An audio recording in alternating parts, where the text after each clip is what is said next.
안녕하세요. 김유갑의 경제부동산입니다. 더 좋은 방송을 하도록 구독, 좋아요, 댓글 알림 부탁드립니다. 국토부 긴급 속보, 오늘 12시 갭투자 전격 폐지. 국토부가 오늘 긴급 발표를 통해서 갭투자 전격 폐지와 그 전 단계로 전세대출 중단, 민간 장기임대 활성화, 에스크로 제도 도입을 시도하기로 했습니다. 또한 임대차 2법 폐지와 공공사전청약 폐지, 일기 신도시 선도지구 지정 등을 발표하였습니다. 서울시는 재개발, 재건축 보완책과 청년층 주거지원, 부동산 관광산업 활성화를 공개했습니다. 정말로 전세제도와 갭투자가 사라질 수 있을까요? 유료 상담은 010-2616-6276, 제가 직접 매수 타이밍과 입지를 추천해드립니다. 지금 바로 전화 주십시오. 국토부 긴급속보, 오늘 12시 갭투자 전격 폐지.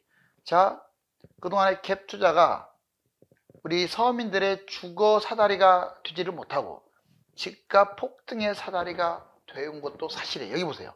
집값 미친 듯이 날아가고 있잖아요. 이 막 기어 타고 올라가고 있는데 이거에 가장 큰 역할을 했던 게 갭투자거든요.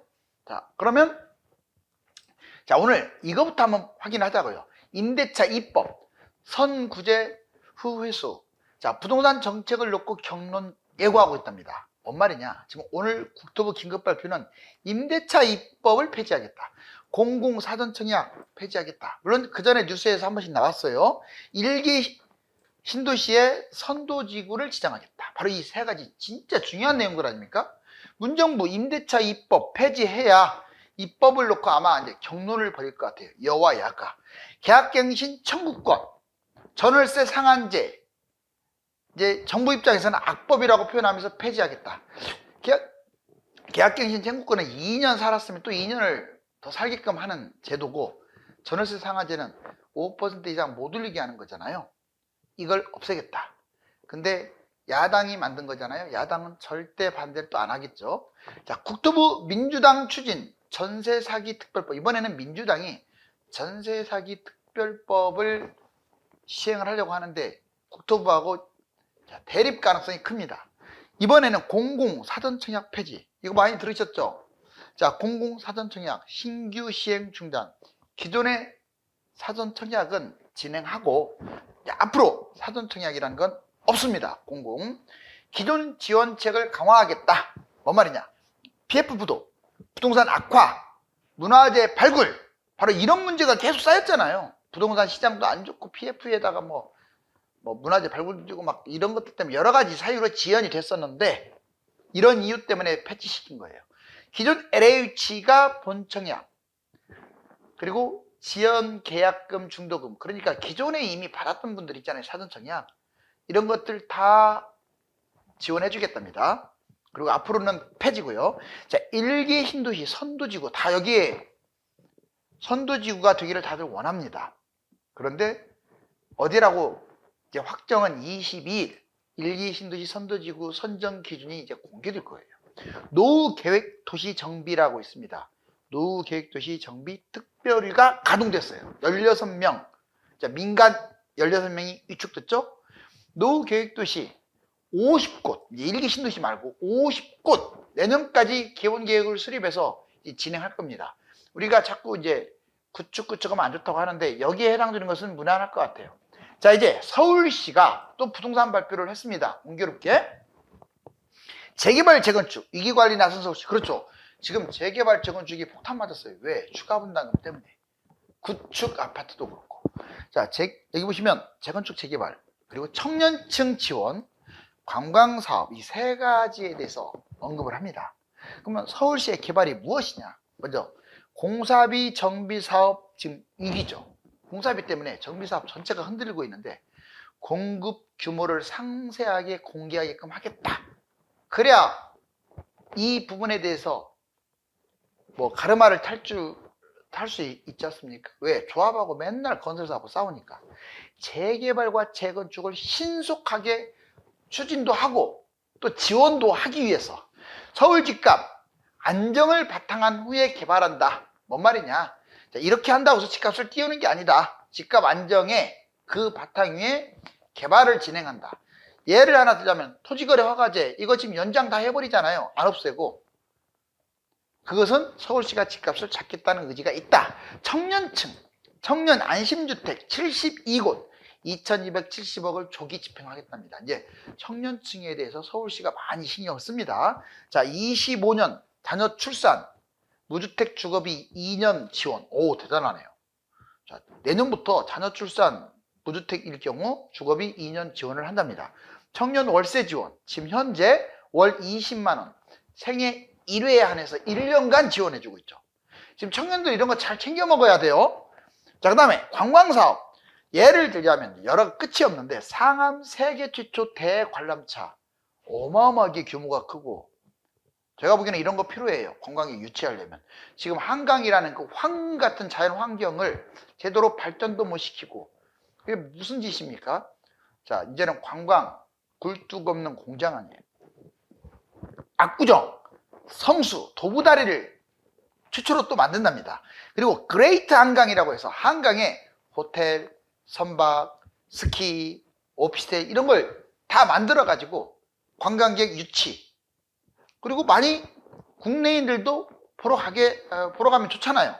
용산국제업무지구 자 중단됐다가 이게 무려 51조 투자해 가지고 초대형 프로젝트 그 외에도 서남권 뭐 개발 계획 여러 개가 있죠. 이번에 국토부 갭 투자 폐지 본격화. 이제 오늘의 핵심인 이거네요. 별표. 무분별한 갭 투자 제동을 걸겠다. 한국만 있는 전세 제도를 대수술한다. 자, 먼저 국토부 갭 투자 전세 대출.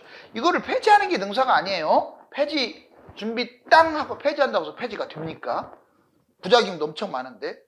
그러려면 무슨 다른 제도적 장치를 깔아놓고 서서히 없애야죠. 급진적으로 해갖고는 대실패고 뭐 3년이든 10년이든 이게 장기적인 플랜으로 갭 투자를 없앨 방법을 지금 찾고 있는 것 같아요. 전세대출 이거 금지 쪽으로 가닥을 잡아 나가는 것 같아요. 특히 집이 있는 사람들 장기 임대 그렇죠. 특히 민간 임대 이게 전세보다 더 싼 장기 민간 임대를 활성화하겠다 이 말이에요. 다들 월세가 비싸니까 전세 사는 거 아니에요. 근데 그 전세 대안이 장기 임대 더 오히려 싸게 만든다면 거기를 선호하겠죠.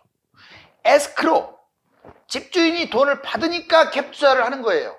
집주인이 받는 게 아니라 중개사가 오히려 금융권에다가 맡기는 형태. 그러면 갭 투자가 있을 수 없죠.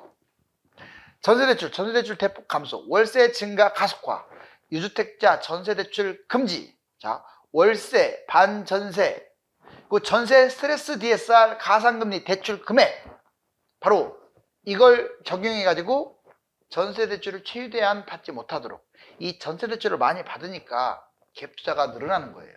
장기 임대, 전세 폐지 공론화가 필요하죠. 지금 부작용도 감내해야 합니다. 그 전 단계로 이제 전세 폐지가 어려우니까 장기 임대, 특히 민간 임대를 활성화하는 거죠. 전세 대신에. 민간이 양질의 임대주택을 공급하면 집값이 안정되고 이제 실질적으로 전세는 없애버려도 상관이 없겠죠. 대체가 되니까. 시간이 근데 많이 걸릴 것 같아요. 에스크로 제3자가 부동산 거래 일체를 관리하는 건데 전세보증금을 집주인이 아닌 금융기관에 예치한다. 공인중개사가 전세금을 받아서 금융신탁사에 예치하게 되면 갭 투자는 사실상 물 건너가게 되겠죠. 자, 바로 이거를 계속 강조하고 있어요. 여기 보시면 이제 갭 투자가 뭐냐? 갭 투자는 수익과 손실을 안겨주는 마이더스 손입니다. 여기 보시면 매매 5억이고 전세 3억이야. 근데 얘가 매매 5억 5천, 전세 3억. 집값이 5천 뛰었네요. 즉 투자금은 2억 했는데 5천의 수익을 냈어요. 이게 바로 갭 투자입니다. 근데 5천만 나는 게 아니라 상승장에는 2억 투자했는데 뭐 3억 주고 5억 주고 하니까 이게 문제였죠. 이번에는 하락도 보자고요. 자, 여기 보시면 올랐다가 떨어졌네요. 얘는 이렇게 올라갔는데 그림을 보니까 매매가 5억이고 전세 3억, 투자금액 2억이에요. 근데 얘는 매매가 4억 5천 떨어졌네요. 전세 3억, 투자금 2억, 수익이 지금 마이너스 5천이에요. 떨어졌으니까. 자, 마이너스 떨어질 때 마이너스 5천만 떨어집니까? 재수 없으면 마이너스 2억 이렇게 떨어지죠. 5억짜리 돼요. 그러니까 이 갭 투자, 바로 이 갭 투자는 이익도 안겨주지만 손실도 안긴다. 다만 전체적으로 봤을 때 집값을 끌어올리는 역할을 많이 해요. 갭 투자가. 그래서 문제라는 거죠. 전세제도의 문제점을 보니까 자 지금 현재 보세요. 50주째 뛰자 마이너스 캡컬에도 지금 갭투자가 다시 고개에 즉 지금 1년간 집값 뛰고 있어요. 냉정하게 말하면 서울 중심으로 52주 연속 상승이에요. 뉴스 한번 쳐보세요. 52주 1년 뛰었다고요. 갭투자. 엊그제 여러분들 역전세네 만에 엊그제 그런 얘기가 나왔는데 이제는 계속 전세값이 올라가고 있는 거예요. 그러면 전세가과 매매가가 바짝 붙으면 소액으로도 서울에 투자할 수 있는 기회가 생기니까 또 갭투자가 늘어날 거예요. 전세제도의 문제점은 뭐냐면 좋은 점도 있고 부정적인 면이 있는데 부정적인 면이 좀 더 많아요. 빈부격차가 심해집니다. 집주인이 전세를 활용해서 갭투자로 자산이 급증하죠. 세입자, 전세 살다가 심각한 자산 손실을 보게 돼요. 왜? 돈 가치는 계속 줄어드는데 세입자가 계속 그냥 거기 사는 거야. 아 그럼 월세가 비싼데요? 그래서 아까 민간임대 있죠. 더 싼 민간임대를 활성화하는 거예요. 다주택자, 임대주택 사업자, 법인 여러 채를 매입해서 이런 식으로 돈을 벌었어요. 갭투자로. 전세 사기도 발생합니다. 전세값이 매매가보다 비싼 무자본 투자가 많았어요. 이제는 이거 불법입니다. 불법. 깡통전세, 수백 채 갭투자로 전세 사기까지 발생을 시켰죠. 역전세, 전세값이 급나가는 바람에 전세금을 못 돌려줘요. 이런 사태도 있었죠. 얼마 전에. 이번에는 집값 폭등의 역할을 합니다. 전세제도가. 상승장에 전세값이 지렛대 역할을 하는 거예요. 그래서 집값이 팍 뛰는 거예요. 전세가 안정감 있게 받쳐주니까. 이번에는 하락장에는 전세값이 지지선 역할을 해요. 더 밑으로 내려가야 하는데 전세보다 더 떨어지기가 만만치가 않아요. 그래서 버팀목이 되는 거야. 급락을 방지하는 역할을 해요. 전세가. 전세값 급등 시에 소액 갭투자로 집값 폭등. 이제 다시 또 전세가 올라가게 되면 지금 뭐 3억 투자할 돈을 나중에는 1억으로도 투자할 수가 있겠죠. 왜? 전세가 계속 뛰니까. 이번에는 윤 정부 국토부 통계 조작. 제가 이제 통계 조작 두 군데 현 정부 전 정부도 같이 보자고요. 저는 중립을 지킨다고 했습니다. 자, 윤 정부 국토부 통계 조작 의혹. 통계 조작했다고 안 해요. 본인들이. 그냥 누락했다고 하지. 제가 보기에는 이제 통계 조작이라고 확정 지을 수는 없고 의혹. 19만 채 빼먹은 엉터리 통계로 공급대책 2차례 낸 국토부. 국토부가 왜 이랬을까요? 왜 자꾸 미분양도 줄이고. 보세요. 공급대책 오류 19만 채. 여러분들 1년에 몇 채나 분양하겠어요? 19만 채면 엄청 많이 하는 거 아니에요? 이걸 누락시켰대요. 이거는 엄청난 사건이에요. 집을 몇백만 채 지으면서 19만 채도 큰데 이거 무슨 몇백만 채를 짓습니까? 1년에. 끼케야 50만 채, 뭐 60만 채. 거의 절반이나 3분의 1에 가까운 거예요. 여기 보세요. 분당 일상보다 많은 액수를 누락시켰다는 게 말이 되나요? 만약에 누락되고도 그게 문제가 된지 몰랐다면 그 사람은 잘라야죠. 아무리 공무원이지만. 180도 잘못된 통계죠. 부동산 정책의 근거를 이걸 바탕으로 수립을 했다는 게 문제가 되고 3기 신도시 택지지구 지금 아파트 가뜩이나 넘쳐난다고 제가 계속 떠들잖아요. 그런데 계속 이렇게 19만 채나 빼먹으면 공급 부족 남발하겠죠. 자, 이번에 미분양도 조작한 흔적이 좀 보여요. 본인들은 조작했다고 안 하죠. 누락했다고 하지. 자, 2023년 인허가, 착공, 준공 다 24년 그대로 또 이걸 또 활용을 했어요. 다 누락됐는데 미분양 통계 강제성이 없어요. 또 하나는 강제성이 없다 보니까 지자체가 의도적으로 축소하거나 건설사가 의도적으로 축소할 수도 있어요. 3월 미분양 현재 64,964가구라고 하는데 지금 이제 3월 기준으로 실제는 지금 10만 돌파했을 가능성이 훨씬 높아요. 10만 미분양이 넘었는데 그걸 6만으로 축소시킨다. 이게 말이 되나요? 부동산 영향. 바로 이런 문제 때문에 집값이 막 더 떨어질 수 있는 게 오히려 반등하거나 덜 떨어질 수가 있어요. 부동산 영향, 오류 기간 2013년 7월부터 12월 특히 작년 하반기가 문제예요. 공급 부족을 자꾸 강조하고 신축 넘쳐나는데 지금 매입을 하는 오판이 생기죠. 왜? 공급 부족이라고 떠들어대니까. 부동산 영향, 수도권 공급 과잉, 집값 상승입니다. 참고하세요. 이번에는 문재인 정부도 아예 노골적 통계 조작을 했습니다. 이거는 이제 사실대로 드러났기 때문에 말하는 거예요. 통계 125차례나 조작을 했네요. 김수현, 김현미 등 문정부 인사 11명이나 기소했다. 아예 뉴스에서 나오고 있고. 자, 125번. 정말 너무 좀 심했죠. 어쩐지 집값이 계속 뛰더라. 그런데 과연 이런 조작이란 말을 쓸 만큼 현 정부가 깨끗합니까? 제가 바로 앞에서 보여드렸죠. 본인들도 조작, 정말 심각한 무능이나 조작을 했으면서 이걸 또 욕하고. 그렇지만 그건 그거고 이건 이거 비판받아야 마땅해요. 조작이 어디 있어요? 이거 조작을 했다는 자체가 엄청난 사건입니다. 국토통계를 정권 입맛에 맞게 조작. 지금 재판받고 있잖아요. 재판에 넘겼잖아요. 부동산은 통계 조작 부당. 자, 예산 폐지, 협박. 너희들 조작 안 하면 예산 폐지하겠다. 이런 식으로 협박을 했다니 얼마나 찔이 나쁩니까? 통계 조작 집중, 부동산 정책, 총선, 2주년 됐을 때 꼭 어떤 이벤트 있을 때 중요할 때 조작을 했어요. 대통령이 몰랐을까요?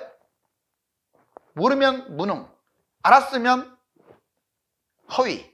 자, 조작 과정, 사전 보고 시에 상승 높으면 다시 보고하라고 요청했어요. 국토부, 청와대, 통계, 사전 검열을 했대요. 공산주의처럼 검열, 재검토. 그래서 변동률 조작한 거예요. 재보고, 사전 검열 중심. 원래 이 한국부동산원이 잘 맞춰요. 과거 통계 보면 제가 개인적으로 봐서는 KB 부동산보다 훨씬 더 잘 맞추는 것 같아요. 그런데 이 조작 당시 때 보면 KB는 이만큼 뛰었는데 한국부동산원은 애게 이만큼 뛰었어요. 특히 21년에 많이 뛰었잖아요. 자, 문정부 통계 조작, 부동산 폭등의 큰 폭 하향. 왜? 많이 뛰었다는 걸 그대로 보여줬으면 안 샀을 거야, 국민들이. 근데 별로 안 뛴 것처럼 말하니까 샀을 거 아니에요. 그래서 잘못됐다는 거예요. 여러분들의 재산을 갉아먹은 거야. 윤정부 통계 오류, 이번에는. 같이 비판해야죠. 공급대책, 미분양. 아, 지금 계속 집을 안 지니까 더 뛰겠구나. 그런 착각을 하게끔. 오류. 자, 비정상 통계. 편차가 워낙 커가지고 아주 심각합니다. 둘 다 심각해요. 그냥 조금 뭐 조작했으면 내가 이해하는데. 거의 더블 스코어 차이로 조작을 해버렸습니다.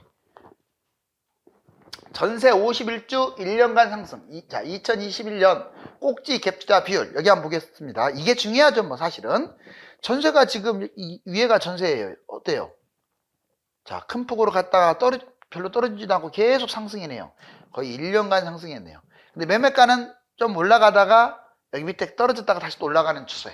서울 갭 투자 비율 한번 보면 놀랄 거예요. 다만 이 갭 투자가 지금은 아니고 2021년 꼭지 찍을 때.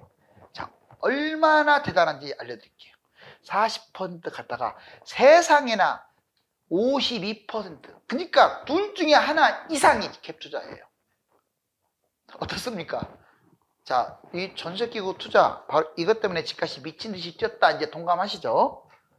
자, 지금 전세금이 이렇게 세입자가 울면서 전세금을 가져왔어요. 못 줘! 하고 딱 스탑 해버리잖아요. 왜? 전세금 올리려고요. 바로 임대인이든 임차인이든 동등한 관계가 좋은데 임대인이 왕이 되는.